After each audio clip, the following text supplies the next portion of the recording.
Good evening, my friends. This is Paul, and today I'm going to be reviewing to you Super Mario Advance 2, Super Mario World. Sometimes it's the other way around for some reason. This is a remake of both Super Mario World and Mario Brothers, although I've already talked about Mario Brothers in depth in my Super Mario Advance 4 review, so you can watch that if you want to know about that particular game. As far as the Super Mario World part, I actually already reviewed that game twice. The first one has been delisted because it didn't have footage. And then the second one, I was able to do a re-review thanks to it being released on Nintendo Switch Online.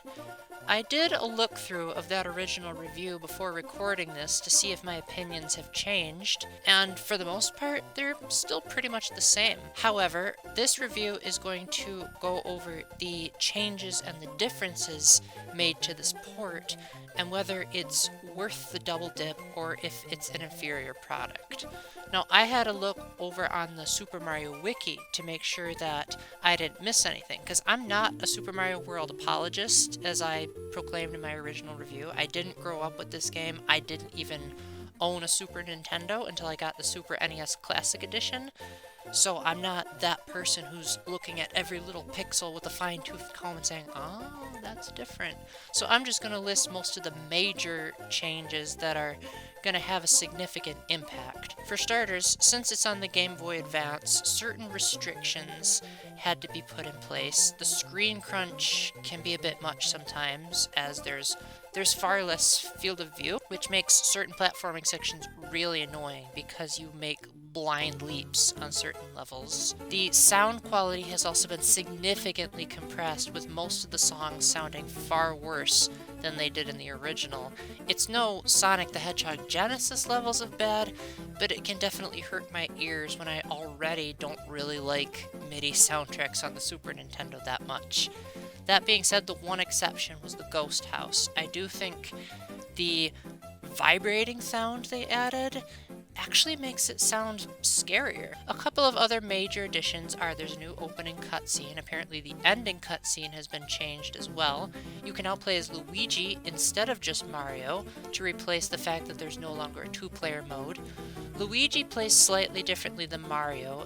You probably know this from every other Mario game where you can switch between them. Luigi jumps higher but skids more.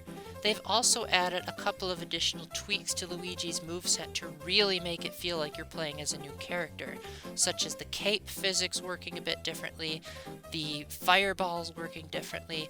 I didn't test Luigi a whole lot, so most of this was just from the wiki, but as soon as he was skidding a lot, I was like, nope, I want more control over my jumps, so I stuck to Mario for the rest of the playthrough. There's also a status screen that you can trigger on the map that lets you see if there's perhaps a secret exit you missed or how many dinosaur coins you're missing. You can save anytime instead of just after beating a castle or a ghost house. And my biggest complaint from the original game has spectacularly been restored.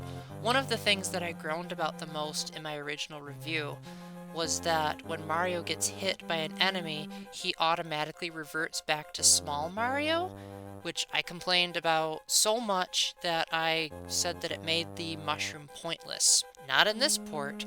Now, if Mario is equipped with a cape or a fire flower and he gets hit, he'll revert back to Super Mario.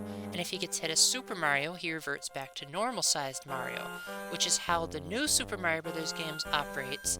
And Super Mario Bros. 3 did that, so I was like, why did they go backwards and go away from the innovation Super Mario Bros. 3 did? The last major addition is that there's some additional voice work and sound effects, so Mario will actually speak sometimes, not as much as in Super Mario Advance. I think they learned their lesson there, and the big boos in the Ghost's house now make a laughter sound. Overall, I think this port is okay at first. But once you get to Chocolate Island, that's when I noticed the problems started to really start increasing. Some of it was just the level design of Super Mario World in general that I just wasn't a huge fan of, such as that one level where you have to jump into a pit and you have no way of knowing what's below you, so you have to make a blind leap. There were times when I would not be able to see what was below me, and I would have to abuse the rewind feature just to make sure that I could actually make a jump because I couldn't see where I was jumping. And I feel like if it weren't for the screen crunch and the compressed music, this probably would be the definitive way to play it, as it manages to retain the charming look of the original without sacrificing too much of the visuals. It fixed my biggest complaint. It has a couple of quality of life improvements, and it's on the go, so that automatically makes it better, so you're not tethered to the Super Nintendo. But with the limited visibility the Game Boy Advance gives you, I still would say pick up the Super Nintendo version, just abuse the rewind state so that the power-up system doesn't get on your nerves. So with that, thank you very much for watching. I hope you'll check out my original Super Mario World review if this was a little bit too vague for you. Special thanks to my patrons Matthew Rakowski, Spoon Ghost, Splatcat, and Scrooterdoodle for their contributions.